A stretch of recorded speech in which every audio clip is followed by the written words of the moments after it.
Arunoday YouTube चॅनलमध्ये आपलं पुन्हा एकदा स्वागत आहे। आज आपण मागील भागावर पुन्हा एकदा सराव घेणार आहोत। त्या भागाची पुन्हा प्रॅक्टिस करणार आहोत। तर आपला मागचा भाग होता डॅटचा। तर डॅटवर आपल्याला उदाहरणं घ्यायची आहेत। अधिकाधिक तुम्ही जितके उदाहरणं सोडवसाल, जितके आपण वाक्य लिहिणार आहोत, तितका तुमचा वाक्याचा सराव होईल, वाक्याची प्रॅक्टिस होईल आणि तुम्ही सहजतेने ते वाक्य लिहू शकता, बोलू शकाल। तर आपल्याला आपला जो शब्द आहे that, that is a wall,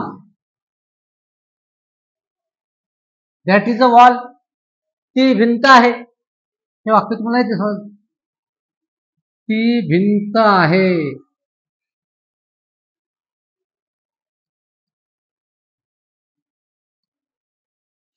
सर्व दॅटचे वाक्य आपण घेणार आहोत। परत दुसरं वाक्य घेऊ, that is a door, door म्हणजे दरवाजा, तो दरवाजा आहे।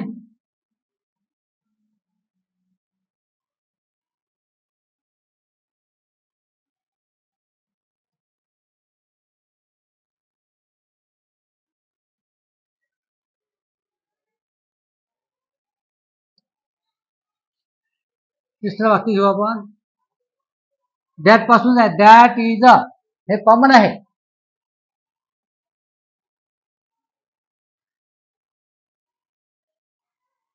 That is the watch,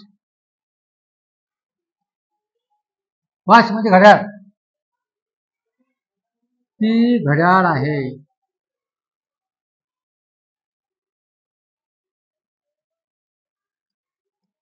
that is a watch. पुढचं वाक्य घेऊया, दॅटचं वाक्य घ्यायचं आपल्याला, that is a ground, ground म्हणजे मैदान, ते मैदान आहे।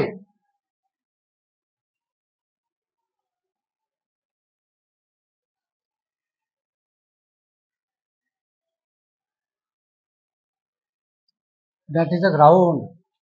हा परत एक वाक्य घेऊ आपण आता,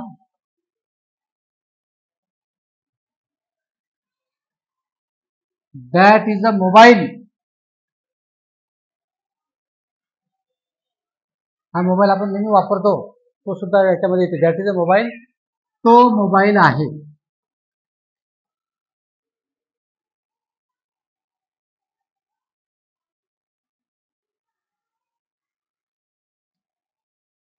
पाच वाक्य मी तुम्हाला लिहून दिलेले आहेत, परत एकदा वाचून दाखवतो। That is a wall, wall म्हणजे भिंत, ती भिंत आहे। दॅट इज अ डोअर, तो दरवाजा आहे। दॅट इज अ वॉच, ती घड्याळ आहे। दॅट इज अ ग्राउंड, ते मैदान आहे। दॅट इज अ मोबाईल, तो मोबाईल आहे। आता हे पाच वाक्य आपण पुन्हा घेतलेले आहे, रिपीट केलेलं आहे। रिपीट का केलं की दॅटचे वाक्य तुम्हाला आले पाहिजे। आणि that is, that is a, that is a, हा जो इतका अर्धा भाग आहे हा कॉमन आहे, हे बदलत नाही।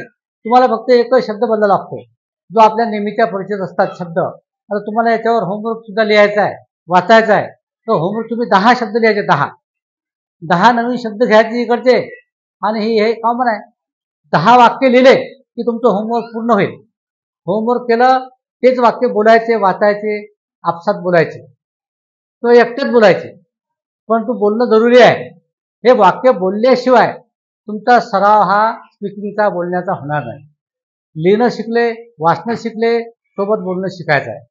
तर या वाक्यावर तुम्ही, या दॅट इजचा आजचा आपला दुसरा पार्ट आहे। दॅट इज आपण 2 वेळा घेतले, 2 वेळा काय घेतलं की अधिक सराव व्हावा, माझ्या वाक्य लक्षात नाही राहिलं तर आता आपण हा क्लास संपूया। तर एक लक्षात ठेवा, जे नवीन असतील त्यांनी एकदा चॅनलला सबस्क्राईब करायचं आहे आणि बेल आयकॉन दाबायचे आहे। थँक्यू।